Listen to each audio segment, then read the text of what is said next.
Shah news में आपका इस्तकबाल है। ताज़ा तरीन खबरों के लिए देखते रहिए शाह न्यूज। बीजेपी కేంద్ర ప్రభుత్వం తెలంగాణ రాష్ట్రం పట్ల పూర్తిగా వివక్ష చూపిన దానికి నిరసనగా రాష్ట్ర పిసిసి అధ్యక్షులు శ్రీ మహేష్ కుమార్ గౌడ్ గారు ఇచ్చిన పిలుపు మేరకు ఈరోజు జిల్లా హెడ్ క్వార్టర్లో నిరసన కార్యక్రమాలు చేపట్టడం జరిగింది. ముఖ్యంగా ఈరోజు కేంద్ర ప్రభుత్వం ఇప్పుడే కాదు, మన రాష్ట్రంలో కాంగ్రెస్ ప్రభుత్వం వచ్చినప్పటి నుంచే ఈ రాష్ట్రానికి తీవ్రని అన్యాయం చేస్తూ రాష్ట్ర ప్రజలను మోసం చేస్తున్న బీజేపీ పార్టీ ఈరోజు మన ప్రత్యక్షంగా మన బడ్జెట్ లో కూడా మనకు తెలిసింది. రాష్ట్ర అభివృద్ధి కోసం ఎన్నో సార్లు మన గౌరవ ముఖ్యమంత్రి శ్రీ యనమల రేవంత్ రెడ్డి గారు మంత్రులు కేంద్రంలో బీజేపీ ప్రభుత్వాన్ని కేంద్రంలో ఉన్న మంత్రులను అదేవిధంగా ప్రధానమంత్రిని కలవడం జరిగింది.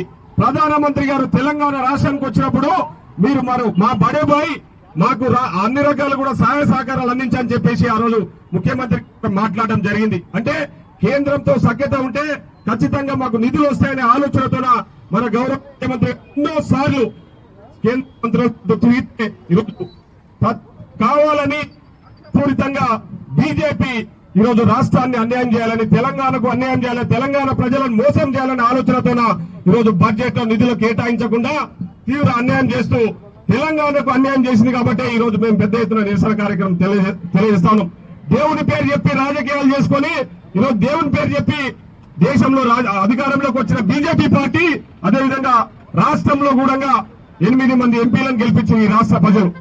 8 మంది ఎంపీలతోనే ఈ రోజు మీరు కేంద్రంలో అధికారంలో కొనసాగుతా ఉన్నారు.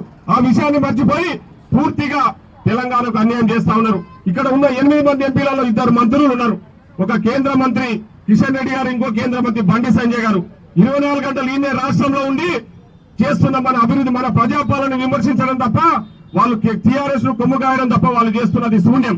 కేంద్రంలో పోయి ఒక్క రోజు కూడా మా తెలంగాణకు న్యాయం చేయండి, మా తెలంగాణ ప్రజలకు కేటాయించిన బడ్జెట్ లో కేటాయింపులు చేయండి అని చెప్పేసి ఒక్క రోజు ఇక్కడ నుంచి గెలిచిన ఎంపీ గారు డికేఆర్ గారు మరి పాలమూరు రంగారెడ్డి గురించి గాని అదేవిధంగా పాలమూరు అభివృద్ధి గురించి ఒక్క రోజు కూడా నోరు విప్పలే. కానీ అంటే కొడంగల్లో జరుగుతున్న ఎవరైతే పేరేపించిన అల్లర్ల గురించి పోయి ప్రచారాలు చేసుకుంటున్నారు తప్ప పాలమూరు అభివృద్ధి గురించి ఒక్క రోజు ఒక మంత్రిని కలిసింది లేదు, ఒక ప్రధానమంత్రిని కలిసి అడిగింది లేదు. కానీ మాత్రం చోపుట ప్రోగ్రాములు చేసుకుంటూ ఇక్కడ తెలంగాణకు అన్యాయం చేస్తున్నా కూడా కేంద్రం దగ్గర ఒక్క రోజు కూడా వాళ్ళు తెలంగాణకు న్యాయం చేయండి, తెలంగాణకు బడ్జెట్ లో కేటాయింపులు చేయండి అని చెప్పేసి ఒక్క రోజు కూడా అడగలే.